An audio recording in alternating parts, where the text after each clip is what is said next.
so we're in section 11.2.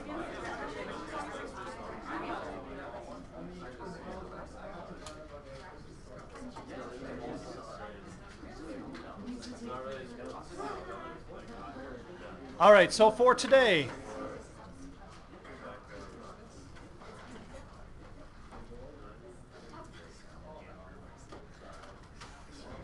what we're talking about is, and I just want to make sure we're all clear on this. We're looking today as the limit as x approaches a number.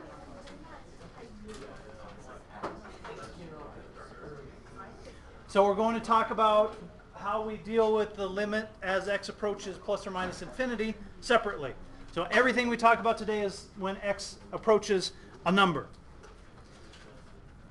And we're going to use these techniques. We don't always want to have to use a graph. We don't always want to have to use a table. We want to be able to apply some of the algebra that we've learned over the course of our lives. So that's what we're talking about today. So we're going to apply these techniques when we plug in. So we have functions that we think, oh, this looks nice. We plug in and we get 0 over 0. Or this is the one we'll deal with mostly for us, but this will happen similarly in calculus. You'll talk about 0 over infinity, infinity over 0, and infinity over infinity. All of these things we call indeterminate forms.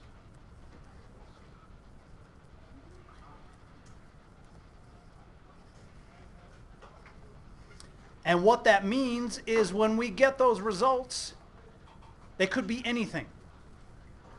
They could be 0. They could be infinite. They could be 5. They could be 1/3. They could be negative 2/3. It could be anything. So anytime you get one of these indeterminate forms, what it means is you have more work to do.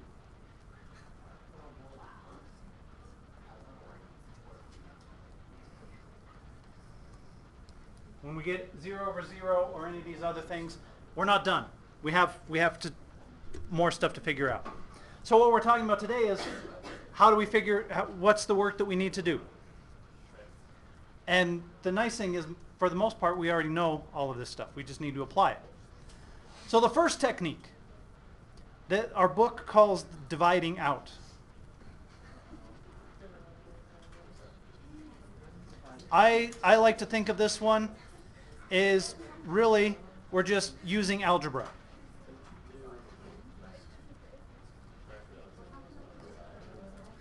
So what we might have to do, for example, is add fractions.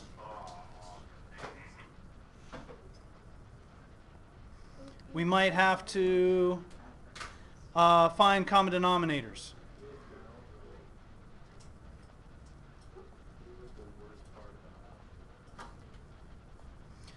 And in the end, what we're trying to get to is where we can factor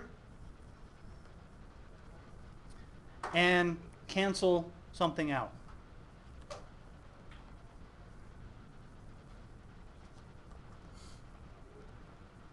So our goal is to get to where we can factor and then cancel something. And that hopefully that something is what is going to let us find this limit. So let's look at a couple of examples. So we want to find the limit as x approaches 3 of x squared minus 9 over x minus 3. We say, oh, these are polynomials. They're nice. We can just plug in. Well, we plug in, and we get 0 over 0. That says we have more work to do.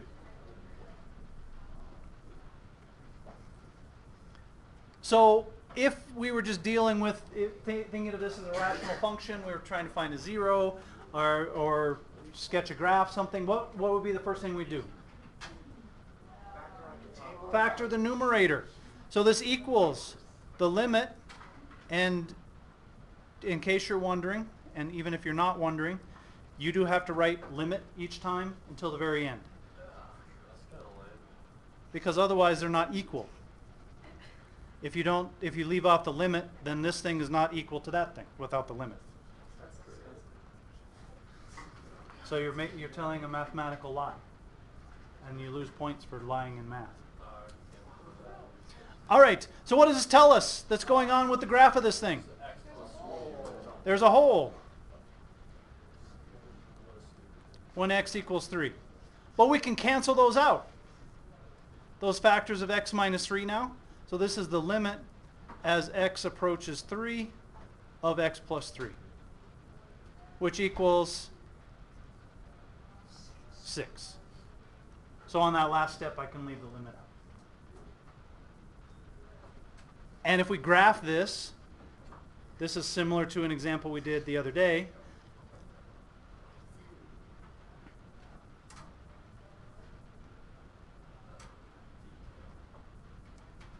That would be what our graph looks like. Be the graph of x plus 3, but there'd be a hole at x equals 3, and this would be at y equals 6.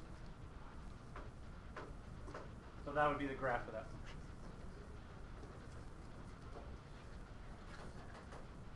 All right, questions on that example?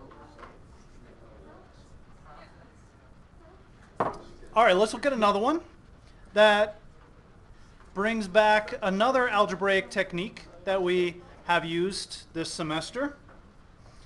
The limit as x approaches 1 of x minus 1 over x cubed minus 1.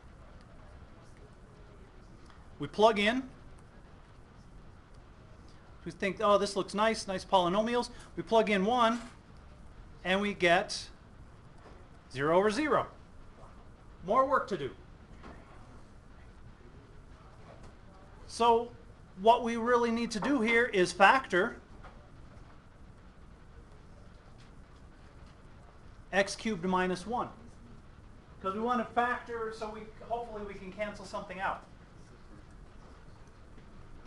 Do we know how to factor x cubed minus 1? Is it x minus 1 times x plus 1 times x plus 1? Something like that. So we have an idea that's going to factor. If you can't remember how to factor in Algebra 2, you might have learned some special. Miss Sharrow uses this thing she calls SOAP that I can never remember. But here's something that I always remember. What's a 0 of this of y equals x cubed minus 1? 1. X equals 1 is a 0. That tells us that x minus 1 is a factor. Well, that tells us we can do synthetic division.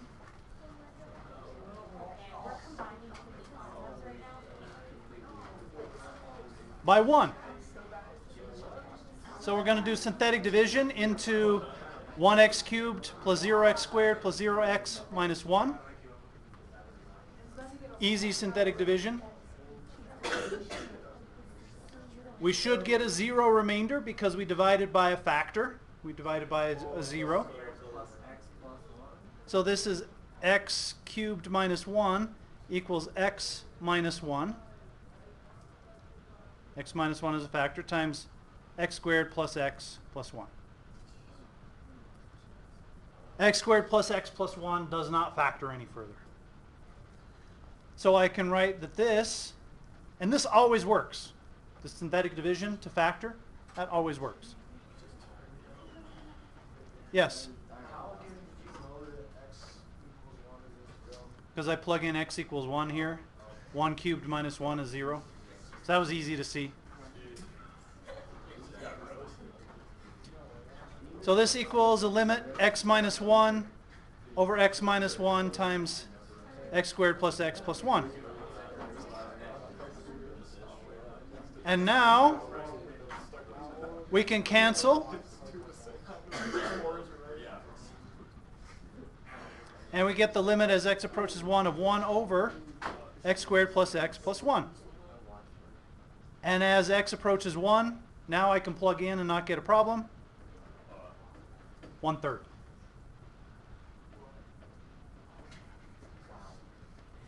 So the limit as x approaches 1 of x minus 1 over x cubed minus 1 is 1/3.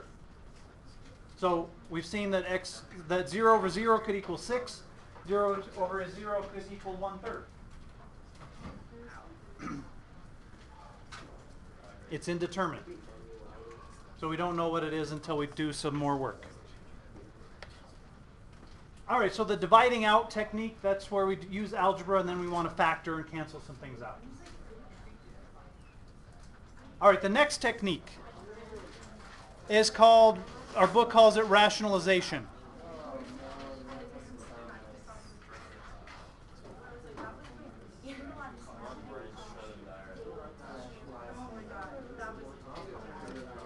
We use rationalization for fractions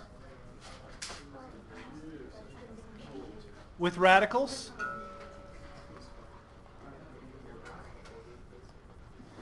or trig functions.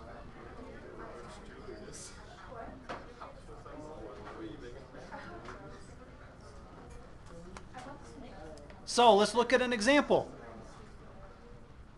We have the limit as x approaches 0 of the square root of x plus 2 minus the square root of 2 over x. We plug in and we get 0 over 0. When I plug in x equals 0, I get a square root of 2 minus square root of 2 over 0. So I have more work to do. I'm going to move this over a little bit.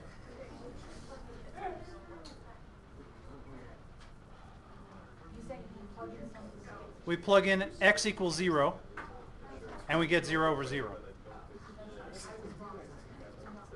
So I'm going to rationalize this. So I'm going to multiply the numerator and denominator by the conjugate. So x plus 2 plus the square root of x, or sorry, the square root of 2, over square root of x plus 2 plus the square root of 2. All right, so this is the limit as x approaches 0. When I multiply this out, for my first, I get x plus 2. For the outside, I get a plus square root of 2 times square root of x plus 2. Inside, I get a minus square root of 2 times x plus 2, so those go away. And then I get a minus square root of 2 times square root of 2, 2. Over x times square root of x plus 2 plus square root of 2. So that's the limit as x approaches 0 of x over x times this quantity. Well, now I can cancel that common factor.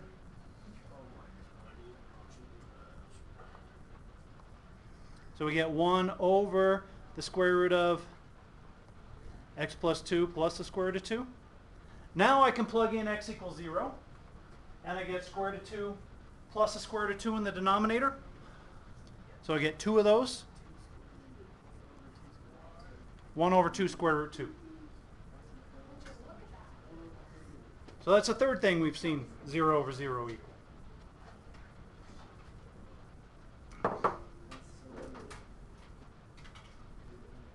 All right, questions there? Let's look at one with a trig function.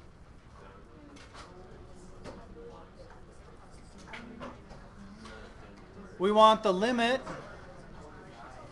as x approaches 0 of 1 minus cosine x over x. So we plug in x equals 0, and we get cosine of 0 is 1, so we get 0 over 0. So now we're going to try to rationalize. So we did this a little bit when we talked about trig identities. 1 plus cosine x over 1 plus cosine x. So we say this is the limit as x approaches 0. I get 1, a plus a cosine x, a minus cosine x, those go away, minus cosine squared x over x times 1 plus cosine x. So limit as x approaches 0, 1 minus cosine squared x is sine squared x.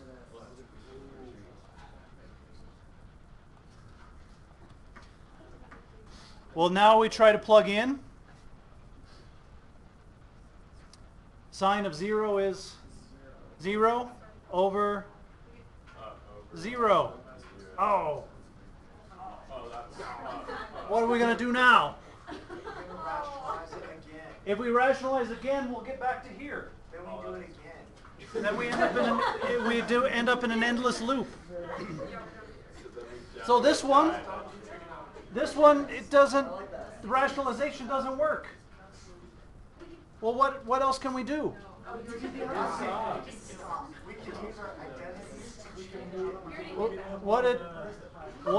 What did we do in section 1?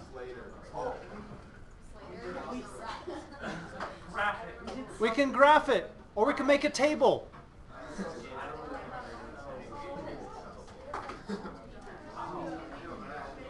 So I graph this in my calculator. And this ends up looking like this. Except we have a hole right there. All right, folks, let's stop talking, please. So, as we go along our graph, this direction, what does my y value get close to? 0. As I go along this direction, what does my y value get close to? 0. So you'll need, folks, stop talking. You will need other techniques that you will learn in calculus to deal with this one. Yes. Well, one, because on this portion of the test you won't be able to use a calculator. But we don't want to have to graph everything to find a limit. We want to be able to find limits algebraically. Just like we don't want to graph everything to find zeros or graph everything to find asymptotes. We want to be able to use our function to do that. All right, next thing. One-sided limits.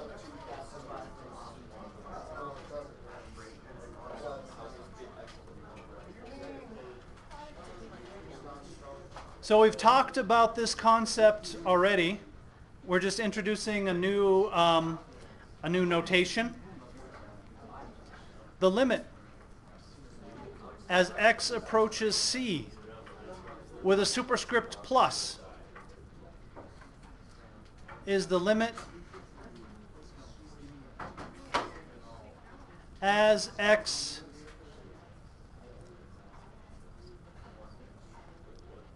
approaches c from, that's a plus. Right here. For the F, or like, is it a power for the C? I said it's a superscript on the C. They're called superscripts? Superscripts, yes. This is the limit as x approaches c from the right. So from the positive side, from the right. The limit as x approaches c with a superscript negative is the limit as x approaches c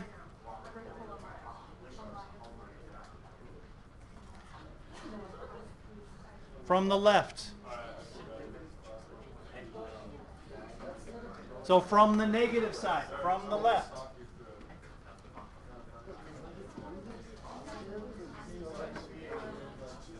The limit. All right, folks, let's stop talking. The limit as x approaches c of f of x equals some number L if and only if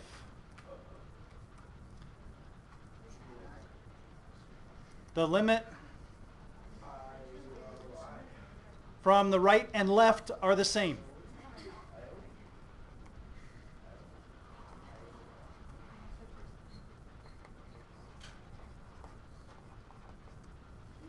So we talked about that on Friday, that's one of the reasons that limits fail to exist is they approach different numbers from different directions.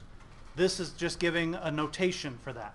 The limit from the right and the limit from the left are different. So our limit exists if and only if those two limits are the same. So for example, the limit as x approaches 2 of the absolute value of x minus 2 over x minus 2. If we look at a graph, this graph looks like this.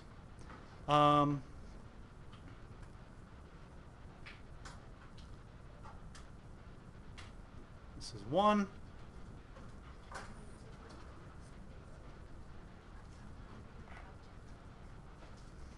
That's -1.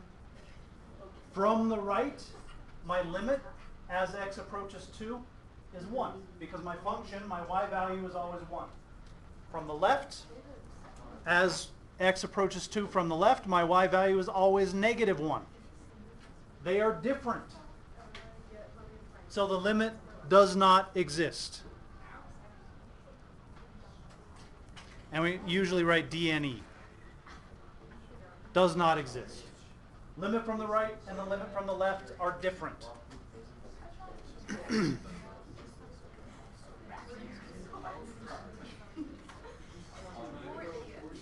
But if we had something like this, the limit as x approaches 2 of f of x equals, and we have a piecewise function, x plus 2 for x greater than 2, x squared for x less than 2, and -4 for x equals 2. So if I graph this, y equals x plus 2 for x greater than 2. So my graph looks like this. Just a line. Y equals x squared for x less than 2. A parabola. And my function equals -4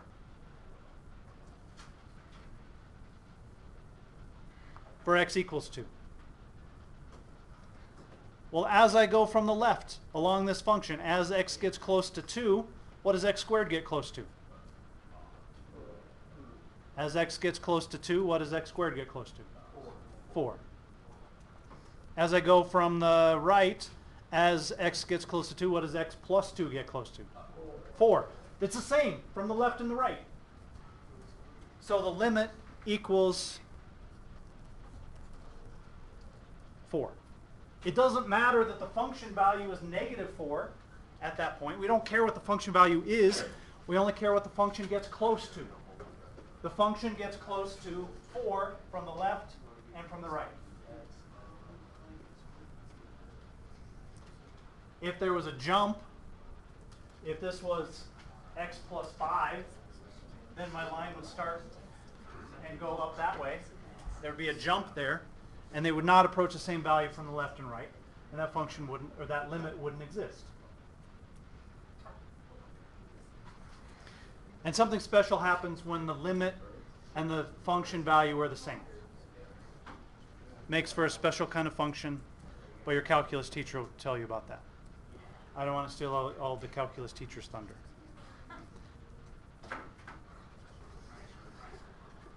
All right, this last example, is another example that we'll work with more in the future. For f of x equals x squared minus x, we want to find the limit as h approaches 0,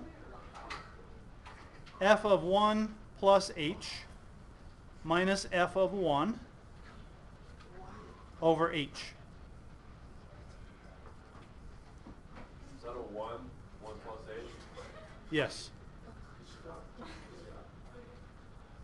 So what this limit is doing, and we'll go into more detail about this in a couple of lessons, is this graph. This is a parabola. And this parabola is shifted 1/4 of a unit to the right. If we complete the square, we'd see the vertex is at 1/4, 0.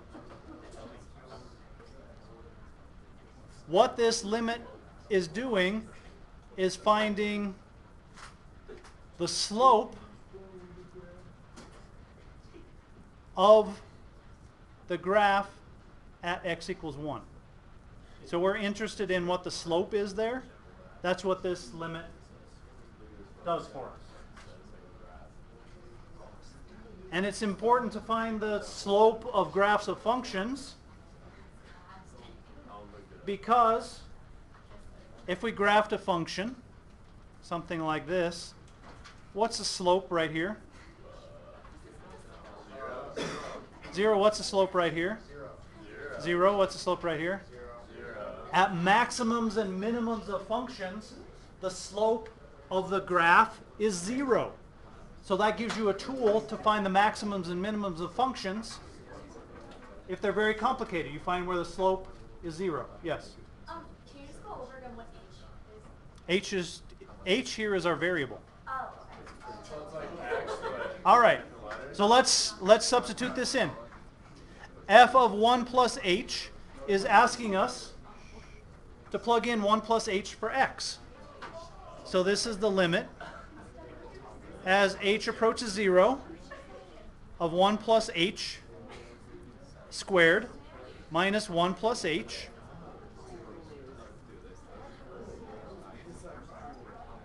this is f of 1 plus h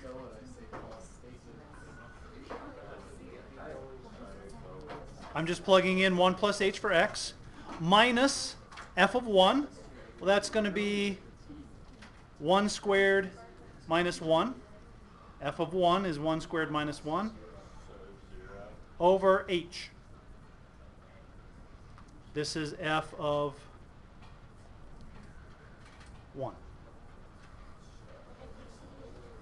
Well, if I plug in h equals 0 here for this limit, what do I get? I get 1 squared minus 1, which is 0, minus 1 squared minus 1, 0 over 0. So we plug in, and we get 0 over 0. That tells us we have more work to do.